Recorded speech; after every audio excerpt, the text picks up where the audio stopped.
ঘরটা খুলে একটু দেখি, দেখে গায়ে না পড়ে।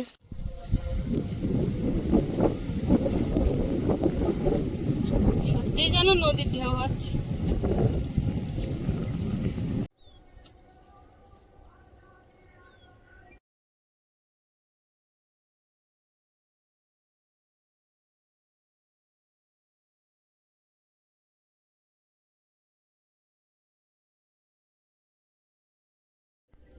নমস্কার, সুপ্রভাত।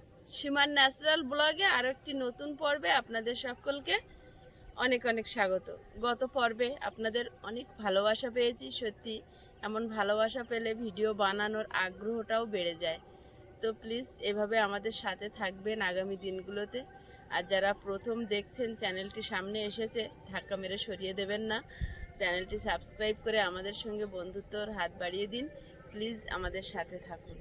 আর পুরনো বন্ধুদের সত্যি অসংখ্য অসংখ্য ধন্যবাদ, এত দিন ধরে এত সুন্দরভাবে আমাদেরকে সাপোর্ট করে আসার জন্য। তো আজ একটি নতুন পর্ব নিয়ে চলে আসলাম। আর এখন সকালবেলা সকল দর্শক বন্ধুদের জানাই শুভ সকাল। গতকাল ধান রুইয়ে আমরা কিন্তু শেষ করতে পারিনি, বীজতলাগুলো যে বসাচ্ছিলাম। তো এখন আবার যাব মাঠে। আর সারা রাত জল সরায়, মানে একটু জলটা কমেছে, পাতাগুলো থাই পাচ্ছে, নাহলে রুচ্ছিলাম ডুবে যাচ্ছিল। একটু করে আপনাদের সাথে শেয়ার করতে থাকবো, তো প্লিজ সাথে থাকুন।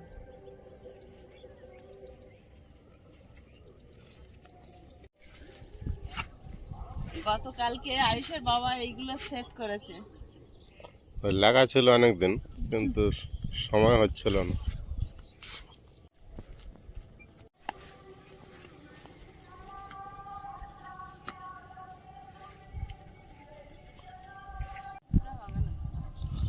উঠে যাবে, বসানো হয়ে গিয়েছে, যদি করে মাথা উঁচু থাকে হয়ে যাবে।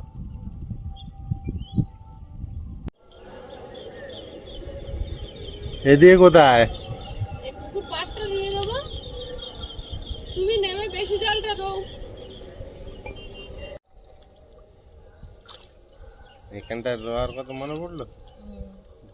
কাদা আছে তো। এখানে সেই মাটি ফেলা ছিল না, পুকুরের মাটি। তাহলে আমি ওই বেশি জলে যাব। তুমি বেশি জলে যাও, আমি এইগুলো মেরে দিচ্ছি।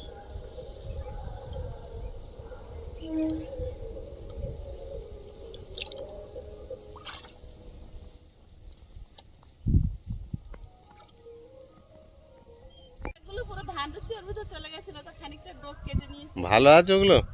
দারুণ। ওগুলো লম্বা হয়ে চলে গেছিল। হ্যাঁ, লগ লগ করছে। বাবাই,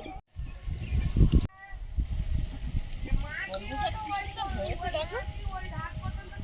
দেখো জল পুরো জলে আছে না। ডোকগুলো দেখো। কলমি শাকগুলো পুকুরে চেয়ারে নিয়েছে দেখো। হ্যাঁ, বিশাল মোটা হয়েছে। আমি ইয়ে করছিলাম, রুচ্ছিলাম, তো দেখি কিন্তু পাতা কিন্তু খুব বড় নয়, দেখেছো? এর পাতা তো এরকম হয়, এগুলো দিশি তো। সেই পাতা কিন্তু খুব বড় হচ্ছে না, খুব সুন্দর এগুলো। দারুণ। আর পিছনে সাঞ্চে শাকে তো সবুজ হয়ে গেছে, দাম পিটেছে। কাঁচি শাক কাটতে কেটে নিয়ে যেতে হবে, কচি কচি ভরে গেছে। কাটো না, কাটলেই তো খাওয়া যায়। হ্যাঁ, তোমার রান্না এটা নিয়ে যাও।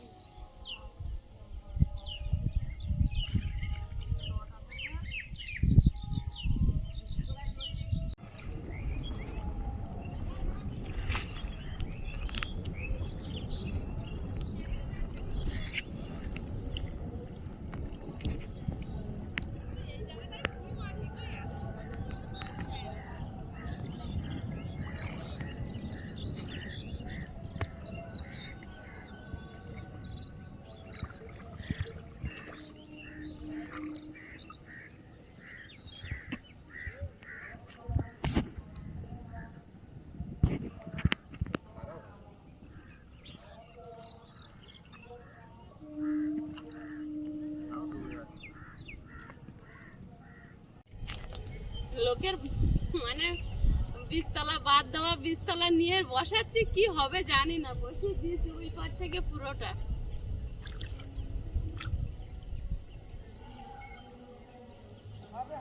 হবে হবে, আমার দিদি ভরসা দিচ্ছে।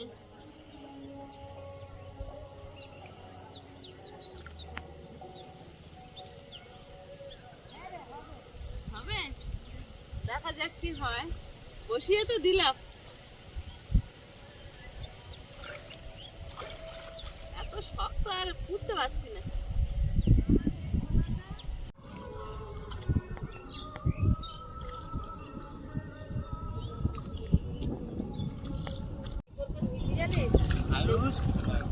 মায়ের হয়েছে? হ্যাঁ, আর কতটা বাকি আছে? আমার হয়ে গেছে, বেশি পুড়তে পারছি না। মাটির তলায় মাটি ওপরে থাকে না, শক্ত? শক্ত বিশাল। হ্যাঁ, ওদিকে তো চষা নেই, শক্ত মাটি।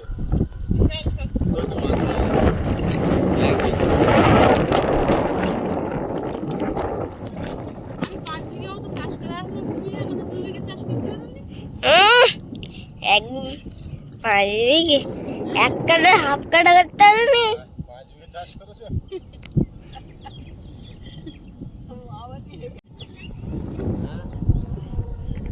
চলে যাচ্ছ? চলে যাচ্ছে? এমনিতে পাতা খারাপ হয়ে গেছে, তার মধ্যে ছোট ফলে খাই পাচ্ছে না।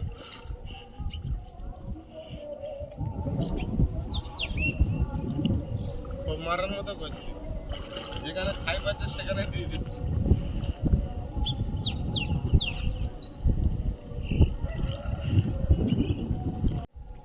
আমি বাড়ি চলে এসেছি। আয়ুষের বাবা ওই একা একা রোপণ করছে, পাতাগুলো নষ্ট হয়ে গেছে, একটু একটু ভালো আছে, তাই বেছে বেছে।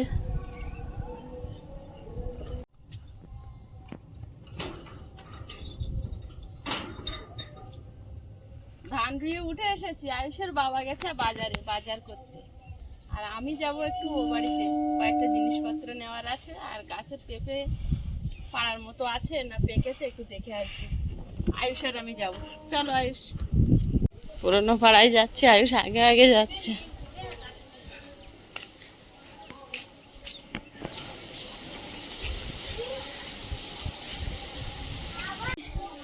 পেয়ারা গাছে পেকে সব হলুদ হয়ে আছে, সব জলে পড়ছে।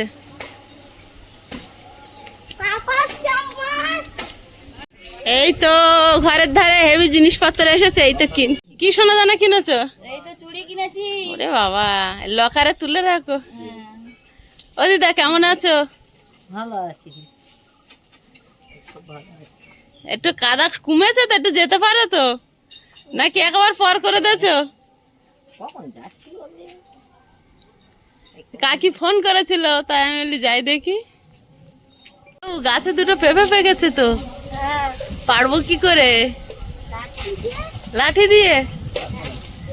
আর একটা নতুন গাছে পেঁপে হয়েছে। বাহ, দেখেছিস বাবু? অনেক কটা হয়েছে, অনেকদিন আসা হয় না বাড়ি, সেই শ্রাবণ মাসের 2 তারিখ এসেছিলাম, আর আজ 17 তারিখ।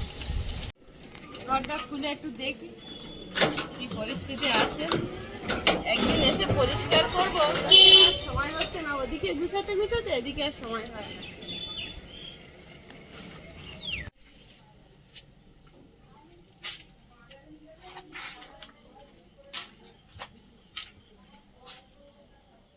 সিংহাসনটা নিয়ে যেতে পারছি না।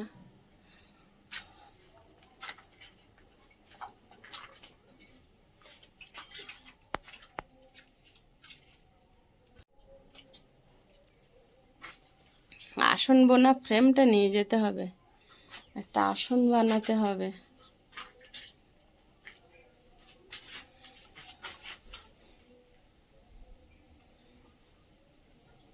তুমি কোথায় শুতে? কোনখানে? এখানে একটা খাট, কোথায় খাটছিল, কোথায় শুতে? এই তো বাক্সের ধারে খাট ছিল, আমি মাঝখানে শুতাম। তাই মনে আছে? হ্যাঁ, এই ঘরে আর এখন লাইট নেই, লাইট খুলে ওই বাড়ি নিয়ে যাওয়া হয়েছে তো। একটা ছোট জানালা এখনো আছে এখানটায়।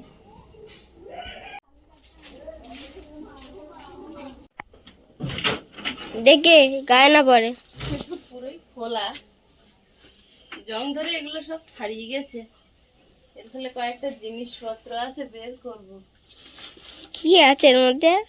অনেক কিছু আছে প্রয়োজনীয় জিনিসপত্র।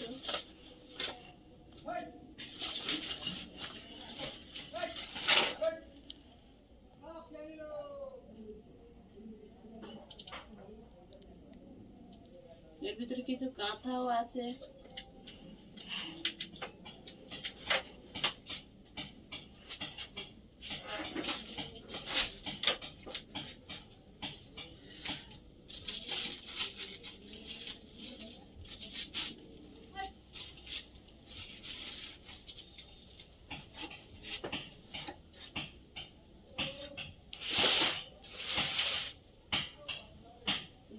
ধরে এটাকে সেদিনে আমি বলছিলাম বের করতে গেলে আর বের করা যাবে না, পরিস্থিতি খারাপ হয়ে গেছে, এটা বাতিল হয়ে গেছে। কোনো রকমে এখানে বসানো আছে ইট দিয়ে। আবার দরজাটা বসিয়ে দিয়ে যাই, ইঁদুরটা ঢুকবে না অন্তত। খোলার পর বের করা আবার লাগানোর সমস্যা সেটা তো আছে, পড়ার ভয় কার উপরে।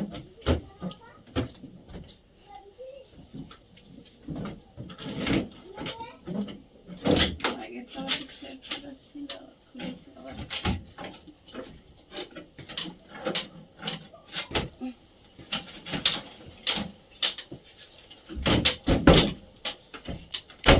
লেগেছে।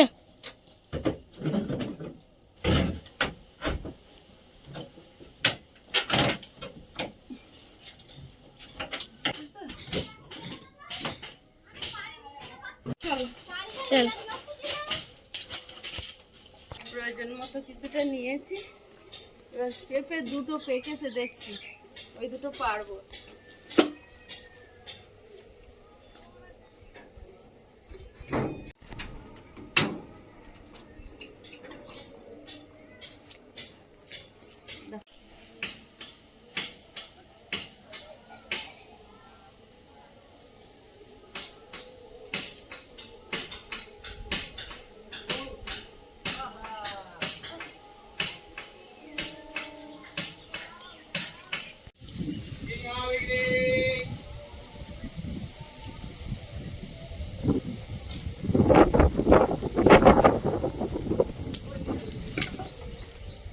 আর একটা বড়।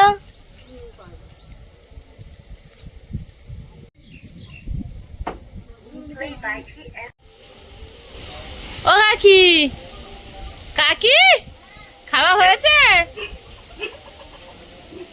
বলছি একটা পেড়েছি, আর একটা ওই হালকা হালকা হলুদ হয়েছে, শনিবার দিন বড় বাবার পুজোয় দিয়ে দেবে পেড়ে, ঠিক আছে? ওইটা হালকা হলুদ হয়েছে, ওটা বড় বাবার পূজার জন্য রেখে গেলাম। এখানে এত বছর ছিলাম, ঘরের সামনে বড় বাবা ছিল, আর এখন আমরা দূরে চলে গেছি। বড় বাবাকে একটু কাছ থেকে দেখাই আপনাদের। আমি এখানে থাকতাম, সকাল সন্ধে বড় বাবাকে প্রণাম করতাম।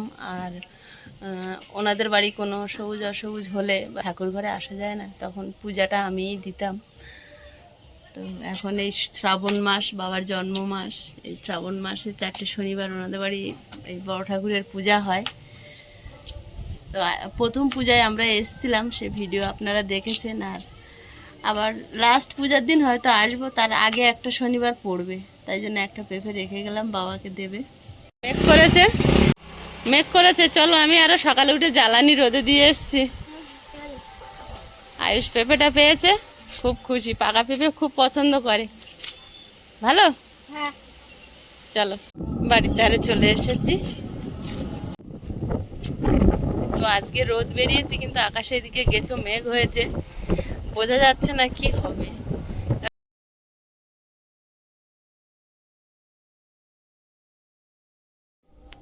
আয়ুষ এসেই বলছে কেটে দেওয়ার, পেঁপেটা নরমও হয়ে যাবে না কাটলে, কেটে দিই খেয়ে নিক,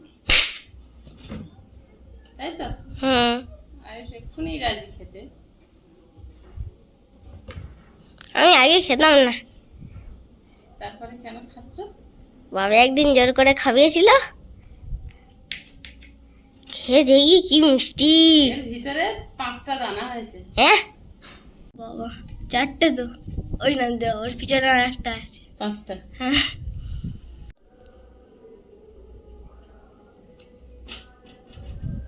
এটা আমের মতো ধরে খেতে হবে, তোলা যাবে না, নরম হয়ে গেছে। খোলা তুলতে গেলে ভেঙে যাবে। ভাবি যেন থাকুক, কেটে রাখি। তার আগে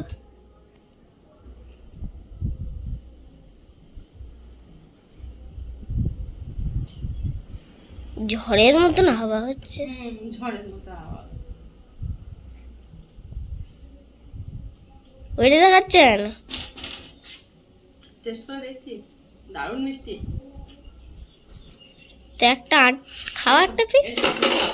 তুমি খাওয়া, আমি তারা খাচ্ছি। তুমি আগে খাও না, আমি খাই।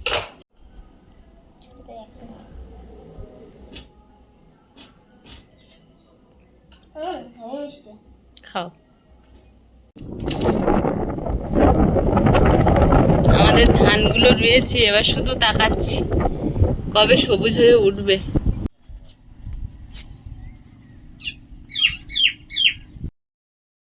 দুপুরবেলা খাওয়া দাওয়া করে, রান্না খাওয়া করে ঘুমাচ্ছিলাম, একটু রেস্ট নিচ্ছিলাম। তারপরে এখন বিকাল, আয়ুষকে দিয়ে এসছে আয়ুষের বাবা। আর আপনারা গত কালকে যে ধান রোয়ার ভিডিও আমরা দিয়েছিলাম, তাতে আপনারা অনেক কমেন্ট এসছে, তো সেই বিষয়ে কিছু বলবো। প্রথমেই বলি, একজন দিদিভাই লিখেছে যে সীমা এই জায়গাটা এইটুকুনি রুচ্ছে কেন, পুরোটাই তো রুতে পারতে। আসলে দিদিভাই এখানটা হচ্ছে মানে এতটা জায়গায় খুব কম মানুষ কেনে, 2 কাঠা 2.5 কাঠা এরকমভাবে কেনে। তো এইখানটা 3 জনের জায়গা আছে, 2 কাঠা 2 কাঠা করে 6 কাঠা জায়গা আছে। তো এই কানায় যে 2 কাঠা আমরা চাষ করছি, এটা হচ্ছে আয়ুষের বাবার একটা বন্ধুর জায়গা। তো তিনি চাষ করতে বলেছেন, আর ওনারা যেহেতু বলেননি, তা আমরা তো কারোর জমি চাষ করতে পারি না কেউ না বললে। আর একজন দাদাভাই কমেন্ট করেছে ধান রোয়ার নাটক করলে। তো আমরা ধান রোয়ার কোনো নাটক করিনি। এখানে এরকম হয়, কেউ জমি কিনে ফেলে রেখেছে 2-3 কাঠা 5 কাঠা, তো সে যদি বলে আমার জায়গাটা চাষ করো বা বাগান করো, সেক্ষেত্রে পাশাপাশি মানুষ থাকলে তারা করে। তো আমরা সেরকমই করেছি। আর একজন দাদাভাই লিখেছে যে ব্লগ করার জন্য ধান রোয়ার নাটকটা ভালোই হলো। তো আমরা ব্লগ করার জন্য না, অনেকেই আমাদের কমেন্ট করে বা ফোন করে লিখছিল যে যেটুকু পুকুর পাড় পড়ে আছে ওইটুকু জায়গার ধান রো অন্তত পিঠে খাওয়ার মতো হবে। তো আমরা ভেবেছিলাম শুধু পুকুর পাড়টাই আমরা রোবো। এটা ভিডিও করার জন্যও না, এটা আমাদের ব্যক্তিগত মতামত ছিল। তারপরে দাদা রোজ সকালে এখান থেকে হাঁটতে আসে, তো আমাকে বলছিল বোন এখানে মাছ ছাড়ো বা চাষ করো, তোমার যা ইচ্ছা করো, কারণ পড়ে আছে, এখন তো আমি ঘর বাড়ি করবো না, দাদাদের অন্য ধারে ভালো ঘর বাড়ি আছে। তার জন্য এইটুকু জায়গা আমরা কিন্তু চাষও করিনি, এমনি হাত দিয়ে পুঁতে পুঁতে, বর্ষা হলে হয় না মাটি নরম হয়ে যায়, তো তার জন্য ওই কাদা কাদা হয়ে আছে, ওতেই পুঁতে পুঁতে মানে আঙুলের এইগুলো ব্যথা হয়ে যাচ্ছে। চাষ না করলে কিন্তু ভালোভাবে রোয়া যায় না, তাই দুজনে মিলে ওই রুচ্ছিলাম। তো আর ওই রাস্তার ওই পারে যে দাদা ভাইরা চাষ করছে, ওনাদের পাতা বীজতলা তুলেছিল। তো সেই বীজতলা যেদিন রোপণ করবে সেদিন প্রচুর বৃষ্টি হয়েছিল, আপনাদের মনে থাকবে আমি এইখানে মাছ ধরেছিলাম এবং প্রচুর মাছ পড়ছিল জালে। তো বীজতলাগুলো ঠাই পাচ্ছিল না, মানে রোপণ করার পরে ছোট হচ্ছে, ডুবে যাচ্ছিল। তো ডুবে গেলে তো পচে যাবে। তো দাদা আমাদের এই মানে ভিতরে উঠোনের কানায় এসে রেখে গেছিল, বলছে বোন এখানে তো ঠাই পাচ্ছে না, তো আরেকটু বড় বীজতলা লাগবে, তাই এগুলো যদি তুমি কোথাও বসাও তো বসিয়ে দাও। তার জন্য ওই বীজতলা রেখে গেছিল, কিন্তু তখন এখানেও এত জল, আমরা দেখলাম যে ঠাই পাচ্ছে না, তাই আমরা বসাইনি। তো 2-3 দিন না গো, 3 দিন পরে যখন বসাচ্ছি হলুদ হয়ে গেছে, তো ম্যাক্সিমাম গাছ মরে গেছে, আর যেটুকু বেঁচে আছে ওই সেগুলো হয়তো কেটে উঠবে।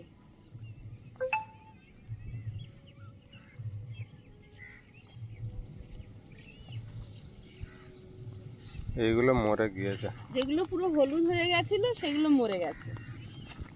এক জায়গায় রাখলে তো ওই এমনিতে গরমে সিদ্ধ হয়ে মারা যায়। এখানে দেখো কি পরিস্থিতি হয়েছে, এ হবে না মনে হচ্ছে। দেখো আমরা বিভিন্ন কাজ নিয়ে থাকি, সারা দিন কাজ করতে থাকি, আমরা যতটুকু পারবো ততটুকুই তো রুইব। এইগুলো তো ঠাই পাচ্ছে না ওই পাতা, যার জন্য রোয়া হয়নি। মাঝখানে এখন এই তাও ঠাই পায়নি, ওই জন্য বাদ আছে। 5-8টি পাতা একদম পচা, ওই জলে ফেলে রেখেছে। যেখানে যেখানে ঠাই পেয়েছে সেখানে সেখানে রোয়া হয়েছে, মাঝখানে অনেক ফাঁকা আছে।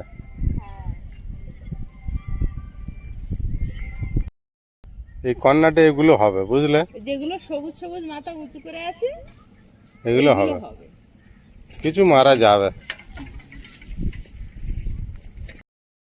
তো এই হচ্ছে ধান রোয়ার গল্প। অনেকে অনেক রকম মন্তব্য করছেন, তো যাই মন্তব্য করুন, আপনারা আমাদের ভিডিও দেখেন বলেই তো মন্তব্য করেন, আর আপনারা দেখেন বলেই আমরা আপনাদের ভালোবাসায়, আপনাদের সাপোর্টে আমরা সামনের দিকে এগোতে পারছি। তো এইভাবে পাশে থাকবেন। আর যদি আরও কারো পাতা বেশি হয়, কেউ যদি বলে, সবাইকে বলে রেখেছি পাতা বেশি হলে 2-1 আটি করে দিও। আর এবার এমনি পাতা বেশি মানে নষ্ট হয়েছে জলের চাপে, যার জন্য খুব বেশি মানুষের বেশি হবে না। তো যার বেশি হয় যদি দেয় তাহলে এগুলো রুইতে পারবো, না হলে আর হবে না। পুকুর পাড়েও যে রুয়েছি ওতেও কিছু মরে গেছে।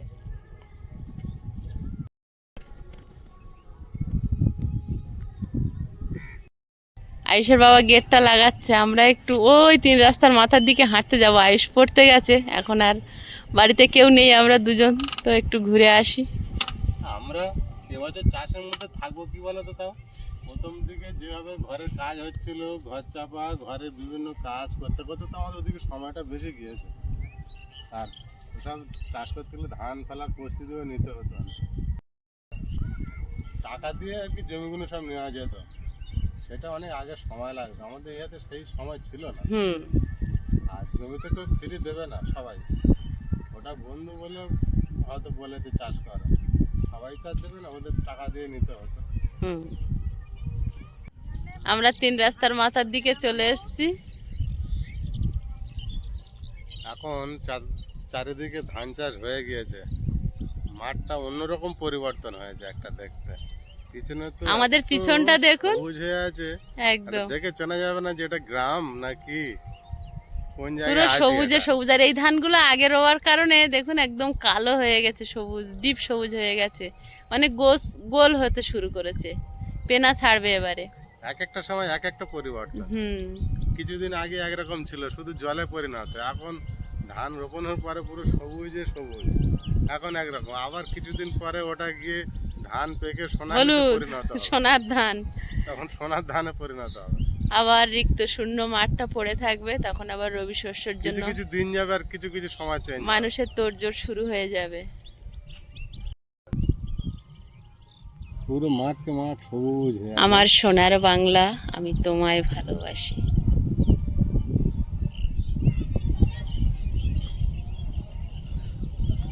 আমরা এসে এই যে কালু চলে এসছে। ও কালু, খবর পেয়েছো? ও বাবা আদরটা দেখো। কি খবর? আর এসেছি, তুমি বুঝতে পেরে গেছো, ছুটে ছুটে চলে এলে। ওই যে ঘুরবে মনে হচ্ছে, যাও আর যায় না, ফিরে আয় কালু, চলে এসো। আর যেতে হবে না, আমরা যাবো না। এখন বাইরের দিকে এসেছে, ঘুরে চলে এসছে, যতদূর যাওয়ার হয়ে গেছে ঘোরা। চেহারাটা খারাপ হয়ে গেছে। এখন করে খেতে চায় না, অনেক খাবার নষ্ট করে। শুধু ভাত তো খাবেই না। না না বাবা। পায়েল ভালো আছো? ও বাবা হাসি কি? ও পায়েল ভালো? আচ্ছা বাবা, এসব কারা এসছে আমাদের বাড়ি? এই ধরে ফেলেছি, এই বৌমা চলে এসছে। বৌমা আসবে না বাবা, চলো ওই কি চলো।